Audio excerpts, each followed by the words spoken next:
In this video, I'm going to be walking you guys through the exact sales process and the sales structure that I used to get my sales team to 130K cash collected in the past 30 days.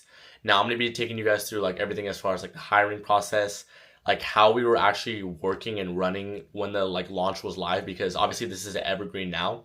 But when it did launch and when there were actual leads flowing through the pipelines and we were getting a tons of booked calls, I'm going to show you guys like what I did in terms of like reviewing calls, whatnot, like all the live feedback that I was giving to all the reps to make sure we could still hit these numbers. I go through everything as far as like numbers, logistics, all good stuff that we needed in order to hit this goal that I had designed for them. So yeah, if you're like an appointment setter, closer, growth operator, sales manager, whatever it may be, I think you can find a lot of good value from this video. So yeah, let's just get straight into it. Okay, now just to preface so that you guys know, like I actually know what I'm talking about and have like actually had these real results. This was taken about a week ago. I took this, and this is where I took a screenshot of our 130K cash collected over the past 30 days from September 24th to October 24th. Today is like almost the end of the month. So I took this like, yeah, about a month ago and just saw obviously our results. So I figured I'd show you guys right there. Now let's get straight into it. So the actual structure of how I laid out like the whole process of, getting the sales team in process. So it was the hiring process, the feedback, and the offer standard. The hiring process. This is where it all starts. So obviously I had to find these reps, make sure they were pretty well trained, had a good understanding of setting or whatnot, to actually like see the what's the word for it? Like I can see their potential in terms of how I can train them and get them as well as the other setters that I had hired on the same page. So knowing that there was a launch coming, I took a week to 2 weeks beforehand of doing the hiring process and the one-on-one training process with these reps to make sure they understood. Obviously, I hired reps that I already knew what they're talking about. It's just a matter of doing little tweaks. So I know that every rep that I had on the team would have the same script, same format, same expectation, right? In the process of doing so, obviously that included one-on-ones, group meetings with the team, and laying out like the structure, the script, everything like that I wanted them to follow. So that obviously we need everyone on the same page. So that when we do group meetings, when we do adjustments, when we're fixing things, everyone knows what they need to fix, and then we're all on the same page. I have here type that is different for setters and closers simply because closers, we had a really good closer. He was pretty high skilled. He knew what he was doing. So that wasn't really the biggest concern here because typically most of the problems in offers, at least in my opinion, are mostly in the setting errors. So if you have a good closer, obviously he's really well skilled. I made sure that we had one. As long as your setters are doing well, they are qualifying well, they're moving them to the next step well. Your closer, obviously with the skill provided, he should be able to get the close a good amount of the time, helping collect the money for the team, right? So obviously, last thing in terms of more so hiring the setters, like I said, I had a good closer in place, so it wasn't really the biggest stress. But in terms of hiring the setters, I had to know the little things, and I feel like a lot of guys have to understand this because in this space, appointment setting or appointment setters can get very lazy, believe it or not. Like they will tell you that they want all the money in the world, they want to do all the work, they'll be the hungriest guy, but when it really comes to it, like it's trench work. Like don't get me wrong, everyone's had to be there before to move up to a closer, but it's actual trench work, and when it actually comes to it, people slack off a lot more. So you have to note the little things when you're training them, having group meetings beforehand, or even having group meetings while the offer is actually launched. Excuse me. So for example, I had a bunch of group meetings beforehand, and there was like about 1 to 2 people that were kind of slacking. Like you could tell they weren't asking questions. Their cameras were off. You could just tell they weren't really as into it as the other reps that I had during these group meetings. With that being said, I learned the hard way. I kind of had a feeling of that. The offer launched for a weekend, and they were telling me they want to give up, they want to quit. It was fine, right? That was a mistake that I learned that I'm making this video for. So that even setters coming into this, it's gonna be hard to let you guys know, but you have to understand that you have to push through it to actually get to that next step, whether it be in closer, manager, whatever it may be. Okay, everyone goes through the setting phase right here in high ticket sales, so you have to push through it. You have to obviously do what you say you're gonna do to obviously perform the best and give yourself a good reputation because your name will get across to other people. Second, the feedback. So this is when I say feedback, I mean like after the offer is launched, how we are managing it when it is live, when the leads actually come into the pipeline. So after all our setters were obviously doing so, and we had a Slack notification the way our automations were, it would go through Slack. I would have a notification on my phone that a call was confirmed or set. Every time I saw that notification pop up on my phone, I would instantly go to high level. I would go in there, listen to the call, listen to how it was, obviously see qualifying, everything like that. A through Z, I would listen to it, make sure I was giving feedback on every single call set by all our setters. This was honestly what I feel like helped to build our team a lot more because if you're not giving feedback to your setters and they don't know what they need to fix, whether it be through a voice note, if you see a constant problem going on, scheduling group meetings, they will never know what they need to fix, and they're going to make mistakes. It's normal. But you have to help understand that you are there to help them and help them fix what they're mistaking, so that as soon as they move forward, they know what they need to fix and how to continue to progress. Like I said, that obviously recurring problems, we would need meetings or whatnot. You have to understand your reps here. I feel like so many guys tend to have them do.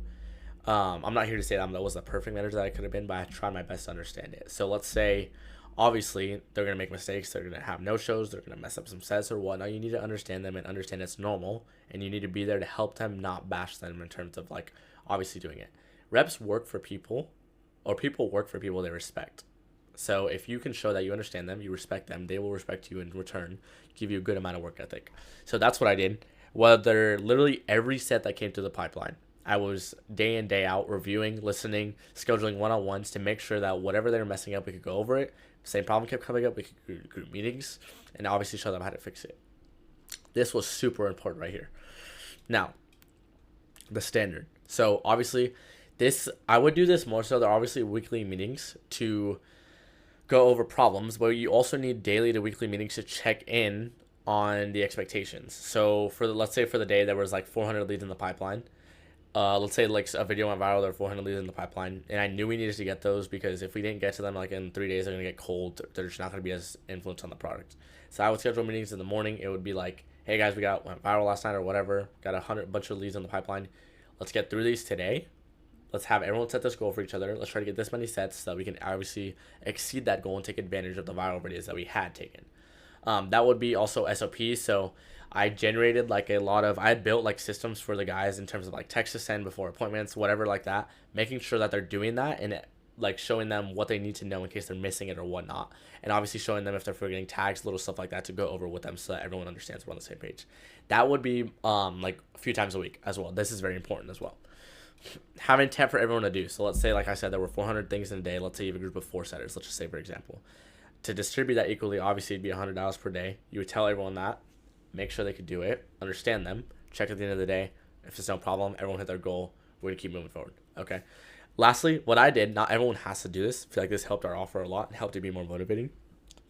Excuse me, but it was including bonuses. Now, this would be, I think of this as more like investing into your actual team as well as investing into literally investing in your team and what you'll get in return. Because if you can give your team bonuses, like let's say I would do often like a few $100 or whatever, like $100 for whoever got the most sets on the day, whoever got the most cash collected on the day, as setters more so, then because obviously they're making the least amount of money, so you have to understand them, you have to help motivate them. I wouldn't say you have to do this to obviously fully motivate every rep, but this definitely helped.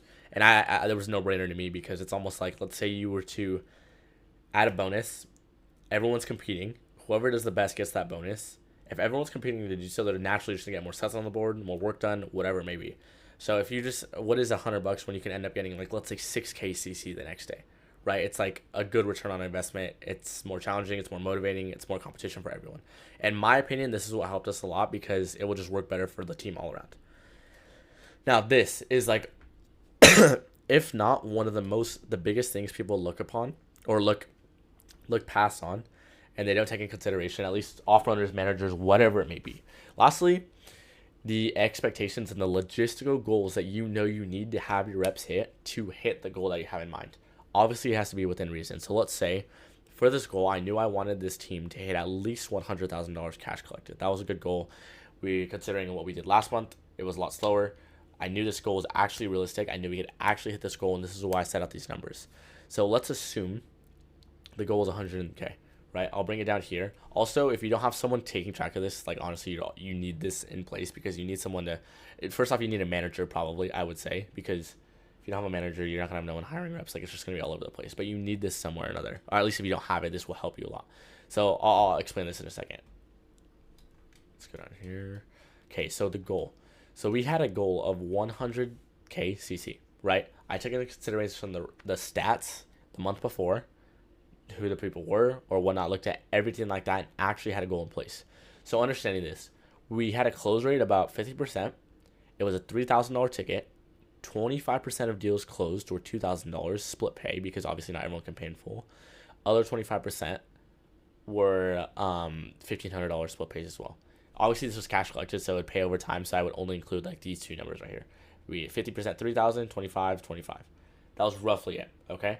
Understanding that, I knew we had an 84% show rate, and we needed roughly 42 sales for the month. So we shot for 45.